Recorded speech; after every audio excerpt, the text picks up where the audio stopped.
how have we been assigned to this particular part of the planet in terms of people, in terms of parents, in terms of people.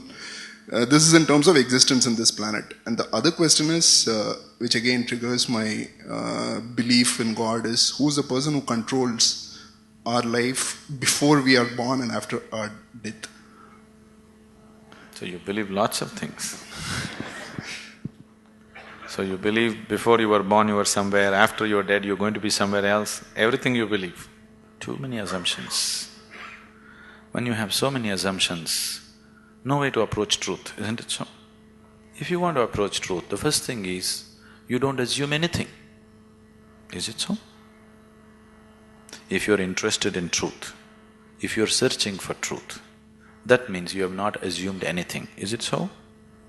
If you already made your assumption, you're just trying to find a confirmation for your assumption, that is not seeking truth. A true seeker of truth has no assumptions, he's just looking.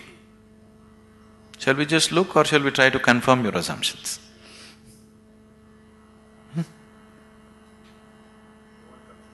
You want confirmation. You're right. Does that get you any closer?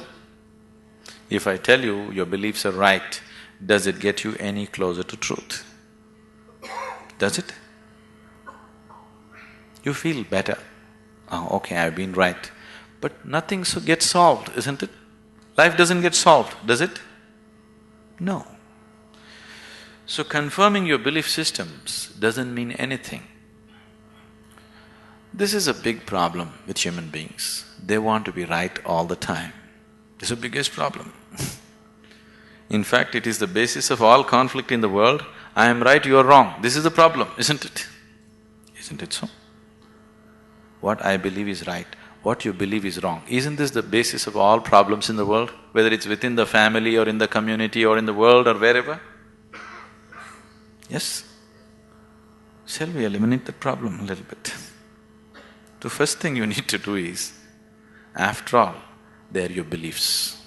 And your beliefs are not original, picked up, isn't it? Your priest or mullah or father or mother, somebody put it into you, isn't it so? Picked up from somebody. It depends how powerfully they worked on you. And they work pretty powerfully because the business is at stake otherwise.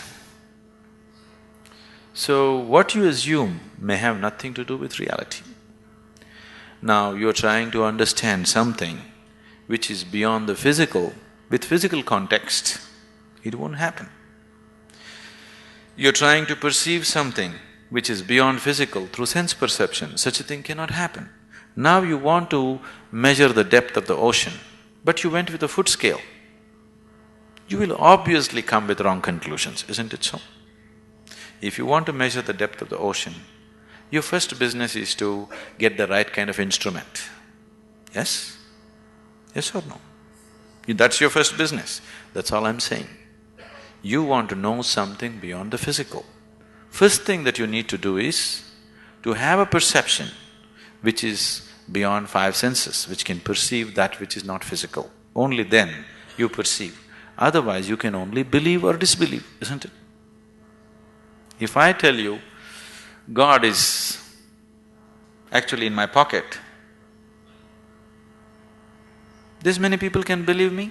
This is a ridiculous thing, oh, we don't believe that, but I can tell you a more elaborate story if you want, which we can work on and make you believe in, isn't it? Right now, God is in my pocket. This many people believe me, this many people disbelieve me. Have these people gotten any closer to God than they were before? Have they? Or have these people gone any further away? No, nothing changes, isn't it? So why are we wasting our time trying to confirm our assumptions?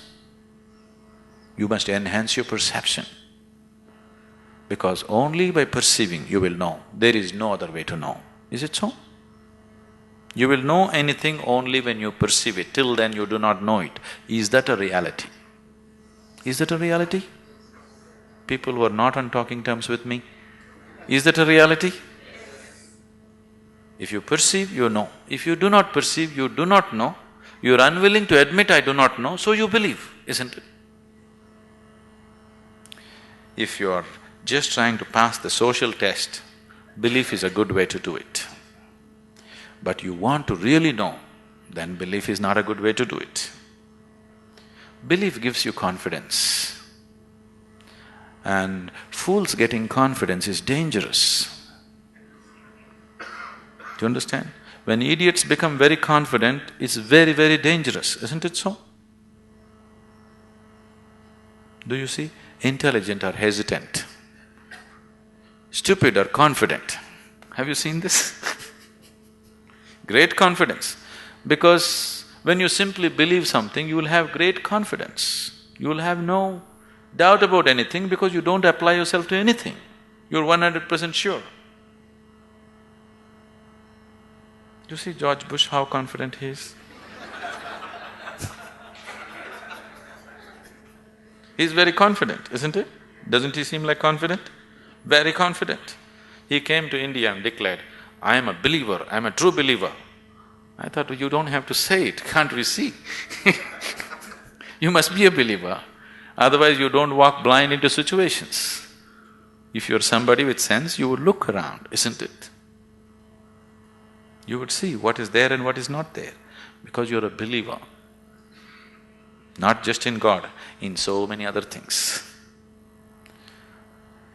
The most sensible way to start your life is, what I know, I know. What I do not know, I do not know. Once you come to this sincerely, you will see your knowing will constantly go on expanding on a daily basis. Otherwise, the moment you believe, you are stagnant. Belief is death, actually. Marx said, it's the opium. Religion is the opium. Because it puts people to sleep. He's very right. It's put people to sleep, isn't it? Hasn't it? Sleep is comfortable. What's wrong with it? Why sleep? Why don't you die? It is even more comfortable. Do you know that? Because anyway you're a believer, after all your God is waiting, why don't you go? Yes, isn't it? Because anyway you know when you die you'll go to God. What is the problem? Why are you waiting, going to this hospital, all this nonsense? Why don't you go? Why are you delaying your progress towards God? That's not right. You're not a true believer, isn't it?